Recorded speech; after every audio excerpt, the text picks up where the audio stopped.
going on, ladies and gentlemen? Welcome back. Another fabulous day. It's getting warmer. Your boys are back chatting with y'all. Hope you enjoyed last week's episode. My name is CJ. I'm Ken. And this is Views from the Ceiling Fan. Cue the music.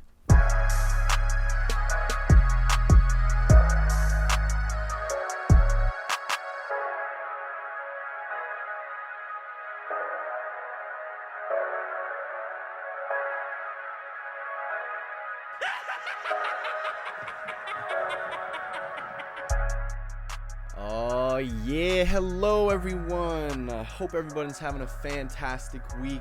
Hope you are chatting with your fams, trying to enjoy COVID-19 quarantine, all that stuff, finding interesting things to do, etc., etc. I had something to say, but I totally forgot what I wanted to tell you today. It's kind of like with everything going on, like you forget we're in quarantine. Literally, you really do. I can't, and I'm just forgetting everything now. Like I had to say something to you before. I'm trying to look around the room, remember what it was, but I can't figure it out now. And my dog's barking. I doubt you can hear that, but Nah. if you can, sorry. So yeah, today's episode is pretty cool because we had some people actually respond to last week's invitation to everybody who wants to talk about what's going on currently in our country in regards to police brutality. I don't see the world now. The world, pretty much. It's going on in Paris, Australia, London. I can't remember anywhere else. But yeah, it's North Korea, like China and all that. well, Hong Kong. I was about to say North Korea. Yeah, Hong Kong has been going through their own thing, which is crazy in itself. Like their democracy. Have you seen the videos of their is, like, organized protests? Yeah, dude. They're elite, dude. They're elite. Like they're so. It's really, we should be taking, It's crazy. notes. It's crazy how like organized they are too. Yeah, and they're smart, So man. sick. They're So smart. smart. But the government over there is crazy. Oh, Like yeah, they're yeah. really like they really got to fight because it's Yeah. not looking good. But so yeah, we have two people who wanted to call in today, talk to us about what's going on, share some viewpoints, and overall just chat and possibly just let their feelings out, just vent a little bit, because as we know, it's good to talk about things. It feels much better to express yourself and not have to keep things bottled up. So we're gonna call our first person who wanted to come on the phone, and he's a good friend of mine. I don't know if Kenny's ever met him. You may have at like concerts that you went to for me in high school and stuff like that. But I don't know. But anyways, his name is Dave. Yeah, his name is Dave. We're gonna call him right now, and we're gonna get things going. Speakerphone. You better be ready. Yeah, he's ready. I told him stand by.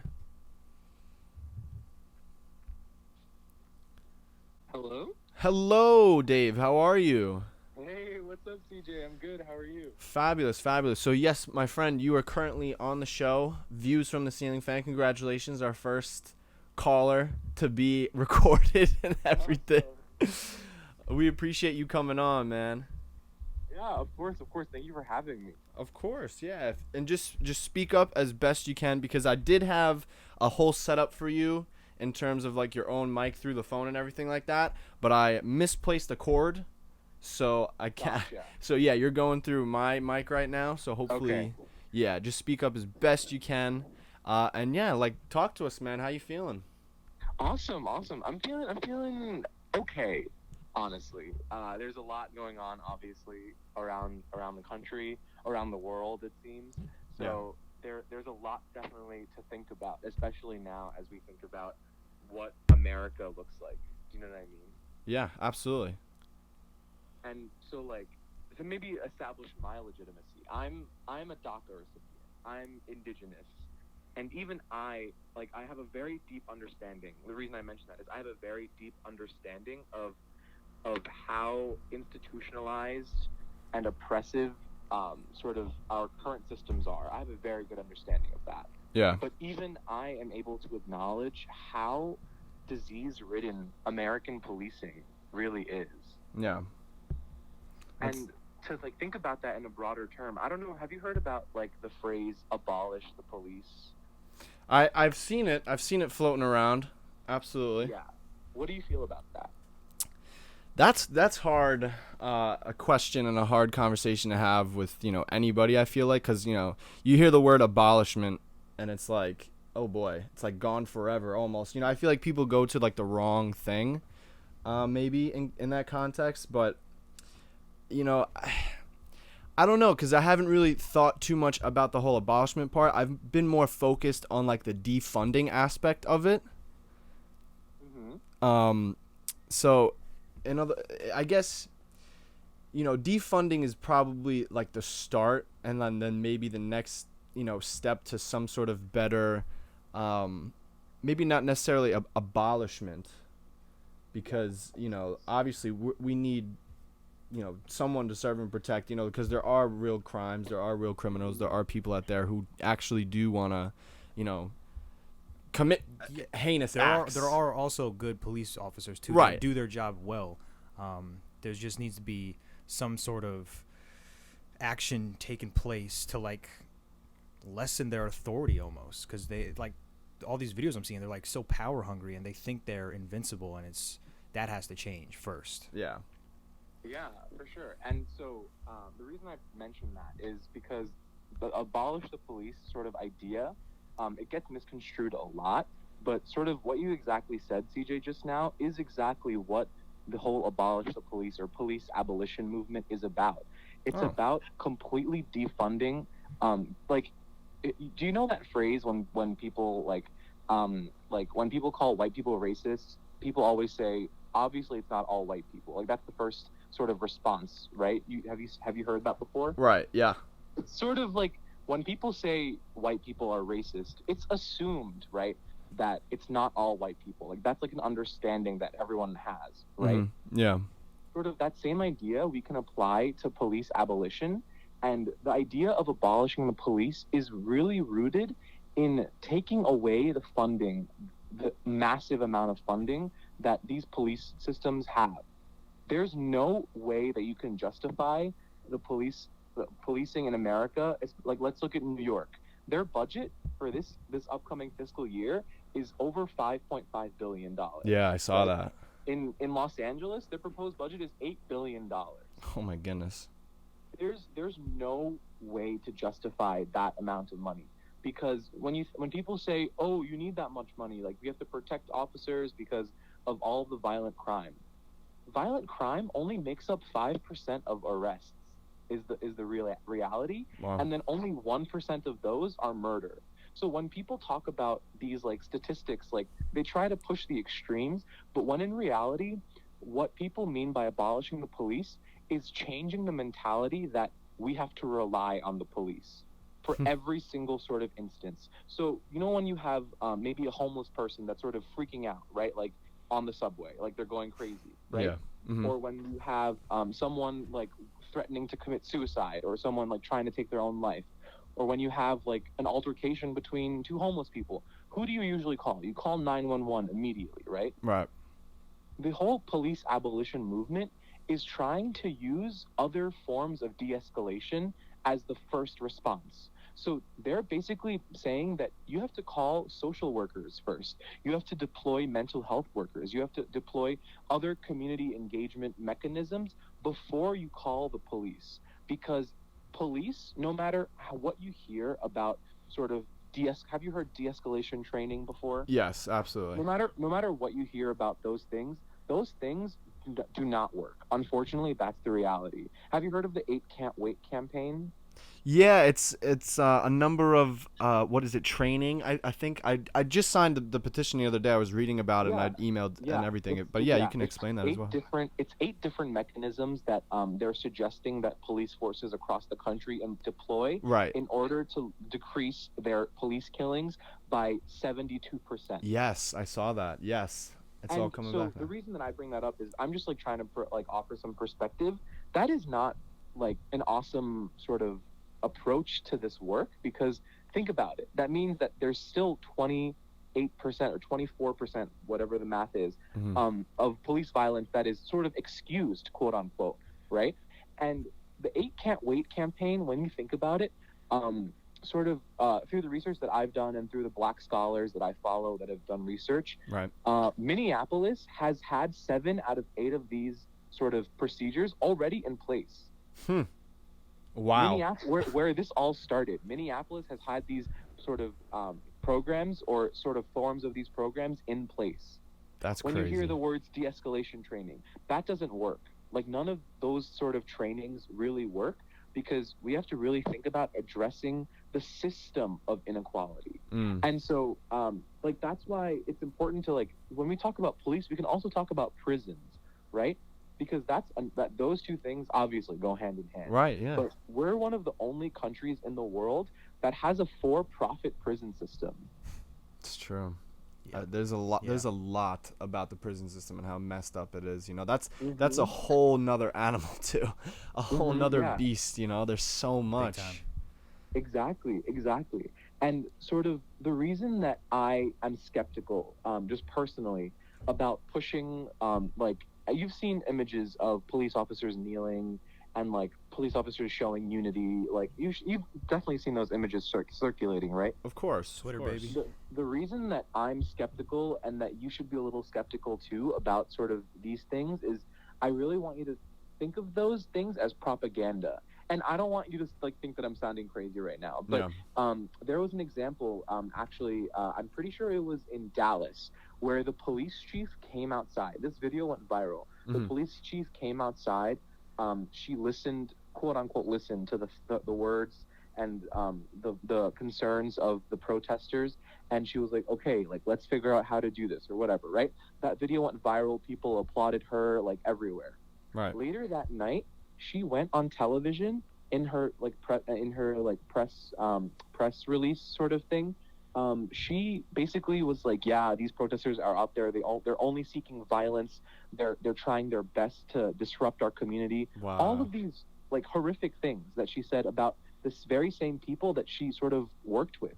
You know what I mean? That's She probably got, like, her higher ups probably were like, yo, you gotta, no, that's not what we're trying to do. Yeah, the people who are above her were probably like, what are you doing?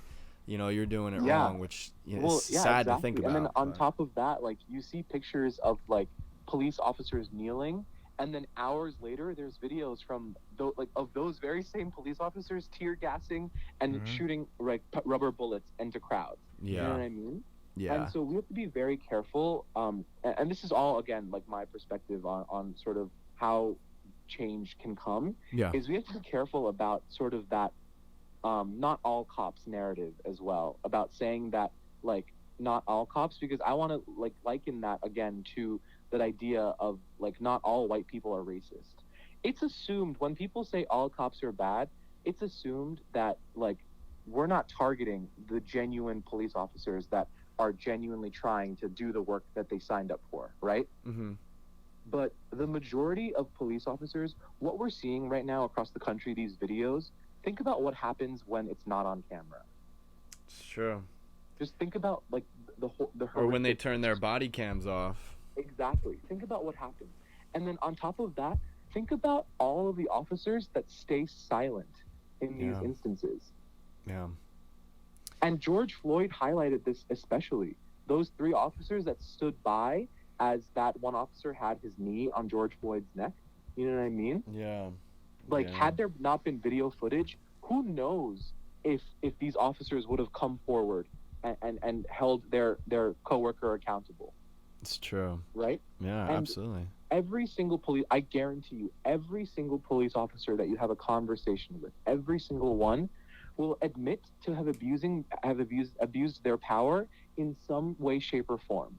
Whether it's getting out of a speeding ticket, whether it's some small little favor, you know what I mean? Running Yeah. through red lights. They've used their power for some sort of, like, reason, no matter what. And I always like to think about that quote about, if you have 10 bad police officers, because obviously it's the minority of police officers that are doing this egregious things, right? Yeah. If you have 10 bad police officers, but you have 1,000 quote unquote good police officers, if those 1,000 good police officers don't report, they don't do enough to sort of bring those 10 to justice, then you have, unfortunately, 1,010 bad police officers. Absolutely. I totally agree. I've seen that quote. I've retweeted it. I've posted about it, you know, on Facebook, just, you know, to just try and get like that bystander message across, if that makes sense, you know? I mean, Yeah. we're taught all the time in school, like from the early on, like we have seminars, assemblies in middle Yeah. school and high school. It's like if you're a bystander, like that's bad. Like you should say something, like speak up if someone's getting hurt, if someone's, you know, whatever the case may be, you know, you're aiding the problem or whatever. Like, you know, there's been so much education on like the bystander effect, movies, documentaries, like so much just on just not doing anything, you know. I think you've Exactly. raised a lot of interesting points and a lot of things that honestly I wasn't thinking about or didn't know all the information about. You know, the whole abolish you know, the police is a really interesting concept. You know, I see how people can misunderstand or misconstrue it if they don't have all the information like you just told me, because like I said, I hear the first thing and it's like, okay, we want to get rid of the police forever, like, you know, fuck the police, like abolish them, get them out, you know, like I could see how people could go to that, but you know, based off what you just said, it makes sense. It's like, no, we're trying to not give them all this resource that it's like, why do our schools get less money than the police officer, you know? And I personally feel, just because I was never a big fan of school and education until I went and appreciated the fact that I had it. You know, a 4-year degree now, which is awesome. I think education is the most important thing and can definitely help in, you know, turning the tide in this culture. Like if there was more understanding, more education on what's going on right now and why, you know, certain things are wrong, you know, there would hopefully be more understanding and more of a cultural shift, you know? Yeah, exactly. And you bring up the excellent point of like, once you start funneling this money that's going into the hands of police officers for decades now, billions and billions of dollars that could have gone into community investment, then we can finally start tackling institutional sort of challenges that prevent sort of people of color from progressing as much as white people, their white counterparts. You know what I mean? Yeah, like absolutely. Crime will by in fact reduce when you invest in the community. That is like just like a given fact. You know what I mean? Yeah. So like this need for crime, this like all like robbery, like all of these like sort of like crimes that we're well aware of, right? Yeah. These are results of institutional racism and inequalities that have been built, and intergenerational inequalities that have been built into our system because of the way our government views minorities. That's the unfortunate reality, right? Absolutely. And so, like, I guess my last point really is that, like, when we start investing in these community funds, investing in parks, investing in housing, investing in schools, especially, right? When we start taking away, when we allow banks to give loans to African Americans, there's like obvious evidence that it's called redlining. This whole theory of during like when people were like starting to buy houses in the United States, they discriminated against who could take a loan and who could not. You know what I mean? Yeah. Like, absolutely. So all of these sort of different ideas are like bubbling, and the only way to like equalize them is to invest that money that's going into the police, is to defund that money from there and invest in actual community guidelines that will sort of push forth and equalize this racial inequality that we've seen in our country for far too long.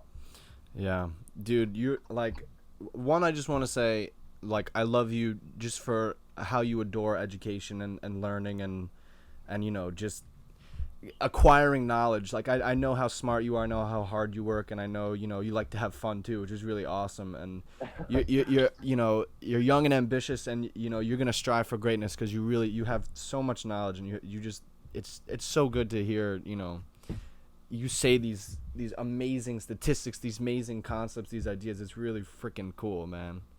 Thank you, CJ. Of course. So I just wanted to ask too, because I know you were at the protests in Union Square. I just give us a little bit of how that went. Like, what was that like? What you know, what was your take on that? Yeah, CJ, I can honestly say that my experience there was one of the most incredible things I've ever, like, I can't even describe the energy of what I experienced. What I saw, I marched straight, nonstop, from 1 p.m. until like 9 p.m. Wow.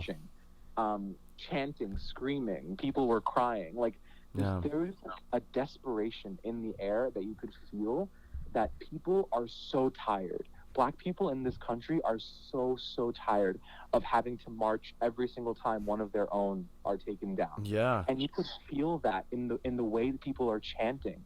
And we have to make sure to center Black voices and uplift Black people to lead us in this fight, especially. So Black people were at the center of the march. They were leading the chants. They were leading the march. And it was just an incredible energy. And then at the same time, you could see, honestly, the disparity. So we marched from Union Square all the way down to Washington Square Park around the NYU area, and then all the way back up to Union Square on the other side. Wow. And in that long march, we passed by neighborhoods that are typically Black and brown neighborhoods. And Right. you could see people out their windows screaming. Elderly people that couldn't march because of COVID-19, you can see them out their window cheering us on. You know what I mean? You Wow. could see that community engagement. But then as we started passing more of like those upper class neighborhoods where there's like, brunch spots and like bars and stuff like that, Yeah. you saw white people that were like just go like on a day out, and like they were like just eating at a restaurant, and then they would see like us start marching, right? And they would come out and they would record it almost as if it was like a spectacle, almost as if it was like, oh my gosh, like what are they doing, like recording us in that way. Right. You know what I mean? Like some And sort of science. I had a very this was maybe not like the best way to approach this in hindsight, but I just got so frustrated when we passed Washington Square Park and there were people picnicking and taking pictures of us as we were marching. Mm. I got up in one of those cameras and I yelled everything that I wanted to. I said that fuck your picnic, excuse my language. But I was like, fuck your picnic.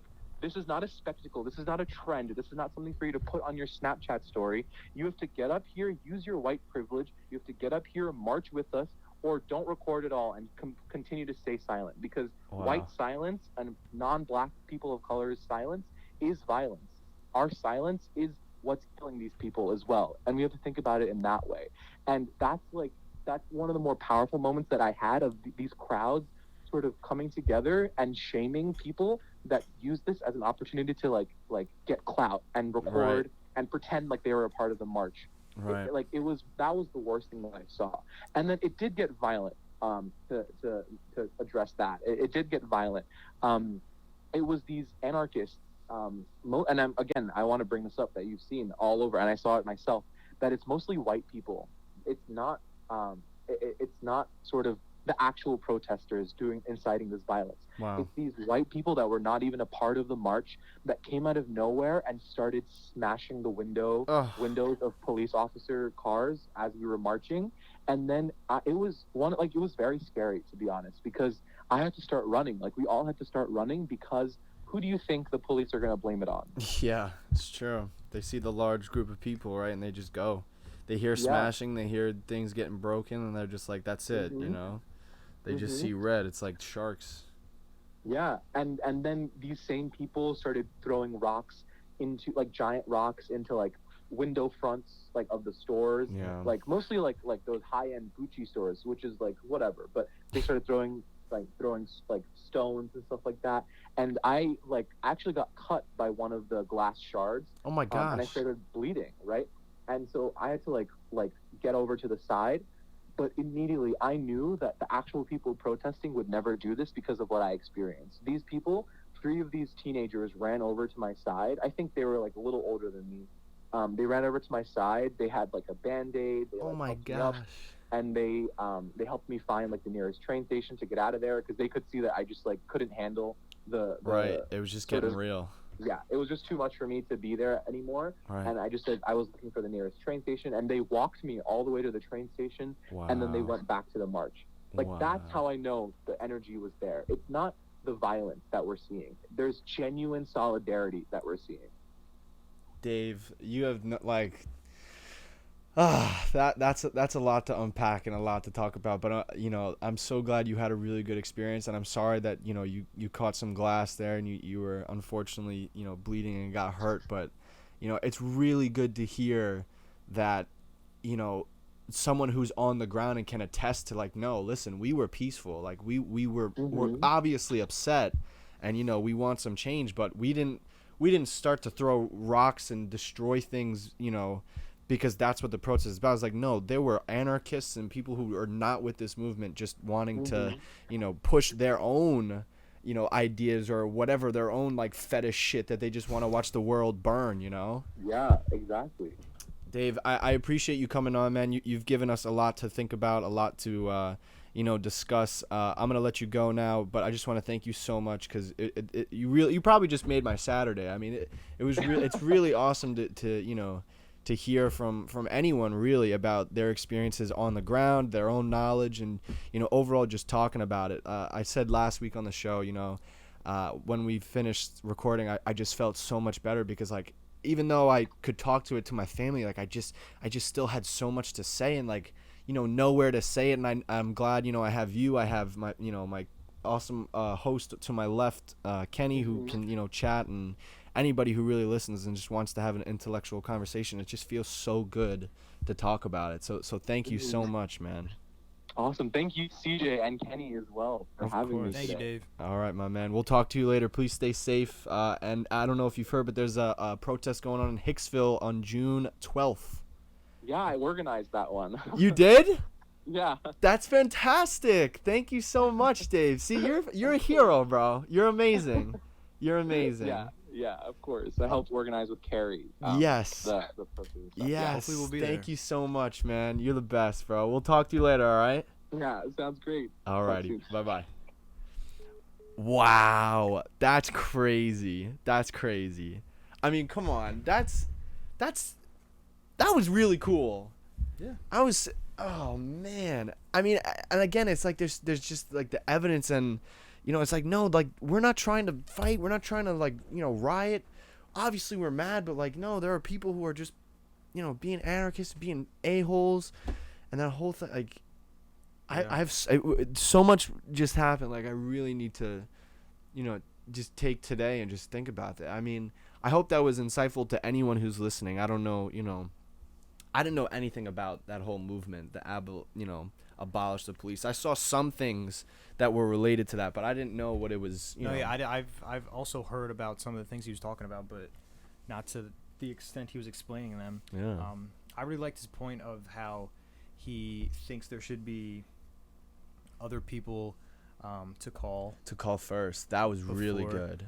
That makes a lot of sense. It And I'm not really- like yeah. I'm not trying to diffuse it when I say this, but, like, that's also a totally other beast to tackle. Right. Because, like, that's like he was saying, like, oh, if someone's like, if there's a argument going on between homeless people, he used that example. He was like, we should call social workers first. Like, No. I don't think social workers are, like, necessarily trained to handle the situation. to handle, like, that kind of situation. But then So that's- maybe- that's like a whole like implementing new courses, Right. and all that. Like, that's also But gonna that take time. but that like, that could create jobs. You no, know yeah, what I mean? Like, understand. volunteer But work. I'm saying, like, that is a great idea, but, like, I think what we're looking for right now is more immediate change, and not like, that's more of like a long term thing. Right. But I do support that. Like, that's a great idea. Yeah. 1,000%.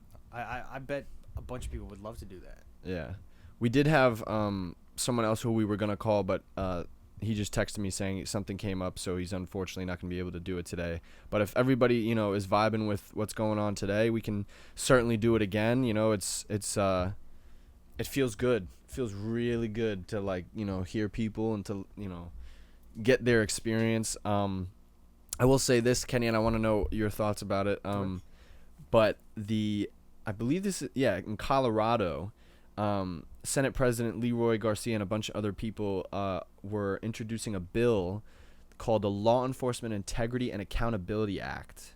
And the bill does 5 key things. It gets rid of qualified immunity for officers, meaning they can be individually sued if they cause serious bodily injury or death, which makes sense. I mean, I feel like, again, should have been Why is what happened in the first place, right? Exactly. Why isn't that a thing already? Requires body cameras for all officers across the state. Requires data collection for who is being stopped and searched. Changes the use of force rules for someone running away from police. Prohibits an officer who was fired from one city for excessive use of force from applying for another city in Colorado. I like those are. I don't see any problem with those. Yeah. I don't understand how, like, I don't know if it is actually, but you know how there are officers that are supposed to wear body cams, but then they shut them off. Yes. Do they get penalized for doing that? That should be a thing, and I discussed that yesterday with Gabrielle, because I was like, okay, well, now we're gonna instill body cameras, but one click and they're off, and there's no repercussion of that. There should be like a little asterisk. Like there should be like a fine or like Exactly. If an officer is found to have turned off his body camera and there was no malfunction to the body camera, you are subjected to either like a suspension without pay for a day or something like that, or some sort of fine. Like if like obviously if the officer gets like into an actual situation where I don't know, they get tackled or something, and then the camera like breaks from that or something, like that's an excusable excuse. But I mean, if they're going to I don't know, fucking a traffic stop, and then there's like right, yeah, like there's no it's true. Like, I don't know. It's true. Like I've always thought that about the body cams, because that was a thing for a while. Like that was like a big People thing. were turning it off. Like body cams are like, all right, bet we got body cams. We're gonna be able to see everything now. Right. And then all of a sudden, there's no footage because they were turned off. Or I mean, I'm sure, reason. and like, because again, you know, we don't know everything. We're just trying to read up. We're trying to do our best to understand We'll never everything. know everything. Right. We're not. You know. We like to think we're know not everything. Thanos, who knows everything, man. We like to think we know everything. We do. We do like to think that.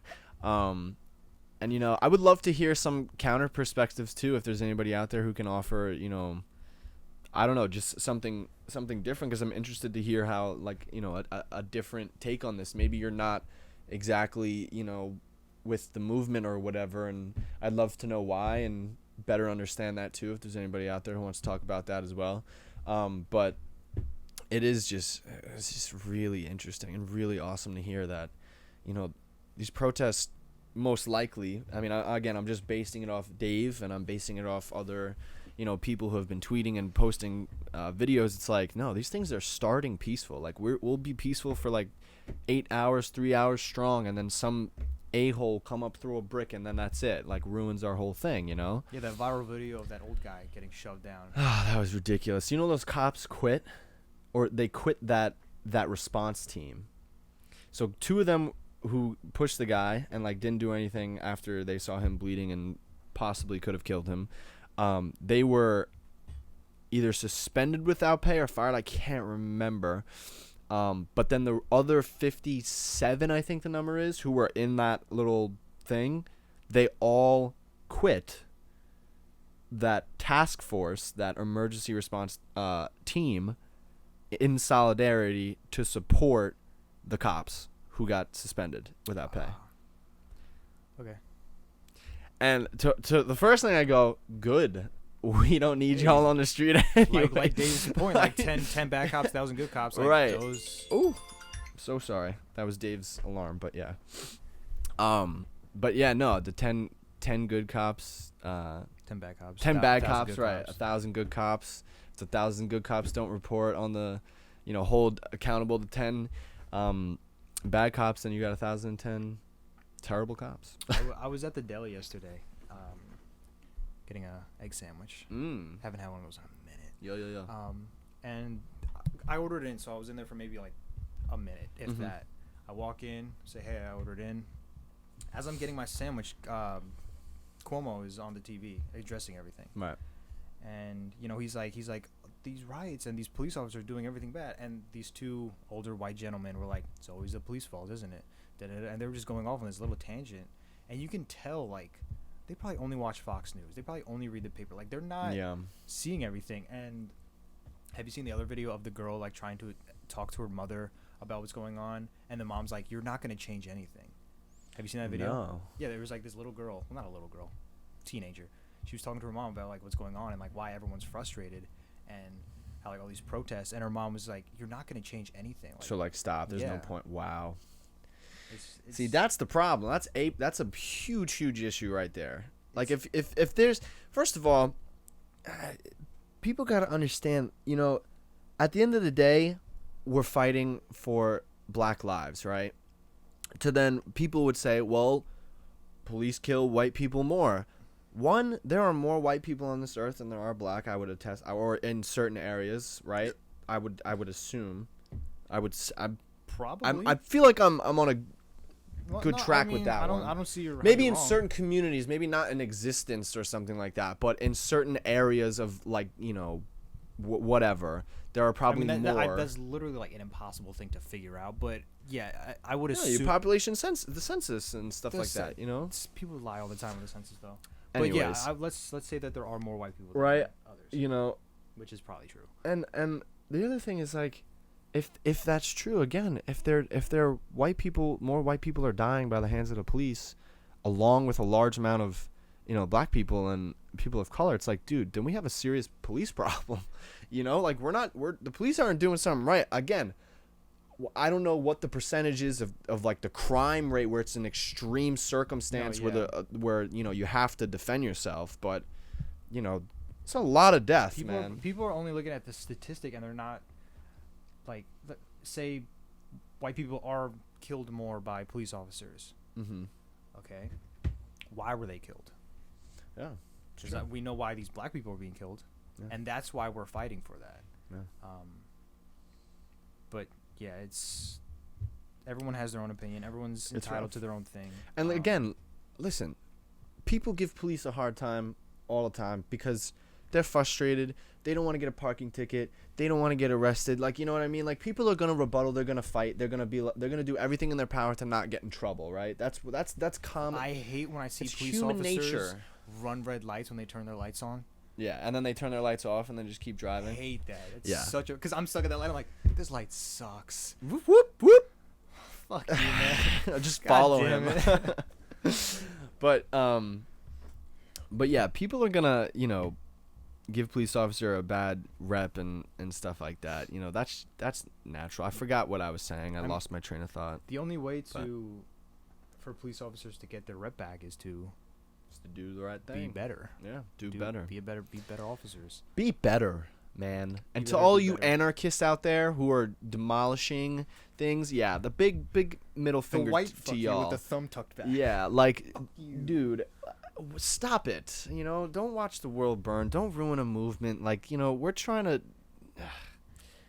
end police brutality. Trying to, you know, save the future of black children, of black people who have to wake up and have these conversations that we wouldn't even fathom of thinking of, you know, having to think about or even say. Fuck all the white people that are using the protests as like a social media thing, like Dave was saying. Oh yeah, all you I saw Instagram a video models of or this whatever, white like- girl holding a little cardboard sign saying Black Lives Matter, right. and she's in like this full black Decked out, Coachella-esque right. type outfit, like fixing her hair, getting like on the corner, took a picture, and then walked off. Bro, how many? What? They gave you like 200 It's not likes? for clout, man. It's not for clout. It's not good. I don't like it. But they're like, oh my gosh, an opportunity to There was gain av revenue. I saw there was like a Twitter conversation, not a Twitter conversation, like a text conversation, screenshotted, and it was like these two white girls that were like, Mhm. should we get drunk and go to the protest? Like they were like thinking of it as like something to do, and they're like, oh my god, isn't that dangerous? Or like whatever, it'll be something to do. Gosh. And then there they were in like Coachella-esque outfits, bandanas, like I don't know, bro. There was a Why? I love this because I think it's so fucking stupid. It's because all these privileged white people and their social medias. There was this like e-boy. You know what an e-boy is, right? Mm-hmm. So there was this e-boy-esque kid, and he I don't went to like these that. protests and was like taking all these pictures and everything. And it said that he was like asking cops to arrest him, like put him in handcuffs, so he can get that picture of him in like handcuffs. And he did take a picture where he like had his shirt off, hand behind his back, tongue out, parted hair, you know, flowing in the wind. It's like, dude, What the hell's wrong with you? I don't What are know. you doing, bro? Cut the shit. We're trying to create change here. People suck. People suck. So bad. All right. I got stuff to do today. Me too. I'm running a little late. I'm getting yelled at already. I can see it. Sorry. But But wow, what an episode. That was really awesome. That was really insightful. And again, I open the invitation for anybody because, you know, I don't know how long this is going to go on. I don't know how long it's going to be on our minds when we talk about it, you know. I'm certainly not getting bored of it if that helps anybody, you know, whatever. But yeah, if anybody's in the Hicksville, go rep the set June 12th. Pull up, Delco Plaza, protest. 4 p.m. Protest. I can tell you right now. I took a screenshot. Pretty sure I saw 4 p.m. It is, yes, 4 p.m. 4 p.m. 4 p.m. Is the time for that. Hopefully, you know, Kenny and I can make that. You know, and even if we don't, bro, we're there. You know, I'm so far in that thing, man. COVID's got me a little scared. I won't lie. That's like, But, yeah. But yeah. Anyways, thank you guys so much for tuning in. Thanks for the subscribers. Let's get that subscriber count up a little bit. Share the love, spread the love.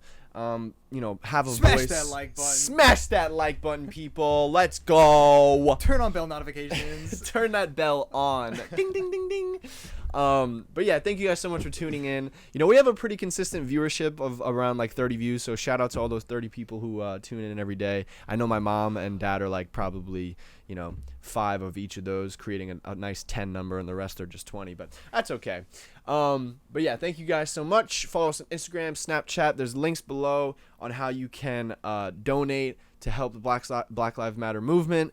I guess I don't know if we can post the. Can we? Yeah, no, we can. We're gonna post a screenshot of the where the protest is and all the information right now. And yeah, Kenny, anything? Like I said last time, just do good. Be a good person. Be a good person. If you're protesting, be safe. Be safe. Oh, you know. are we doing it from the top? That says yeah. Just be safe. And if quarantine, COVID-19 is still a thing. So I thought you said Courtney. I'm like, Courtney, this one's for you. I don't even know. I've never met a Courtney in my life. yeah. By the way, she's But again, hope everybody enjoyed the episode. We want to talk. If anybody out there who wants to, you know, share an opinion, share information, things that we don't know, things that we can learn, let's do it. Let's talk. Call us up. DM me. We'll figure it out. Hopefully, I'll have like a thing so I don't have to hold the thing over there for the whole time. But much love. Peace. Hop in that pussy, go vroom. I'm with a boat, it's wet like a pool. They just want lotto, but I gotta move. She got that bottle 1942, bringing them back in time. I got the tech like a Macintosh. Been getting money, don't ask.